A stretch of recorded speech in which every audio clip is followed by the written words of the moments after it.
নবীজির পিছনে এশার নামাজ পড়ে বাড়ি এসছে, নয়া বিবি বাড়িতে বলছে যে হ্যাঁ গো, তোমার আমার মিলনের আজকের প্রথম রাত, আল্লাহ দুজনকে আমাদের জোড়া বানিয়ে দিয়েছে, তুমি যদি একটু ইজাজত দাও তো আমি 2 রাকাত নফল মসজিদে নববীতে গিয়ে পড়ে শুকরিয়া আদায় করে চলে আসি।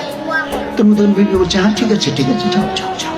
বিবি বিছানায় বসে আছে, ও জওয়ান, 18, 19, 20 বছরের ওই জওয়ানের কি তামান্না হতে পারে বলেন? জওয়ানিকে তিলে তিলে কিভাবে মানুষ পোষে। আর আস্তার মিলনের বিবির সঙ্গে প্রথম রাত মোলাকাত, বিবি গিয়ে নতুন বিবিকে বলছে একটু সময় দাও, আমি 2 রাকাত পড়বো আর চলে আসবো। হ্যাঁ ঠিক আছে যাও। এইবারে মসজিদে নববীতে গিয়ে কখন ঘটার ঘটনা, এসা পরে এসে একটু খেয়ে বিবির কাছ থেকে এজাজত নিয়ে গিয়ে মসজিদে নববীতে 2 রাকাত নফলের নিয়ত বেঁধেছে। এই জওয়ান 18, 19 বছরের, খোদায়ে পাক কি কসম, সারা রাত কেটে গেছে।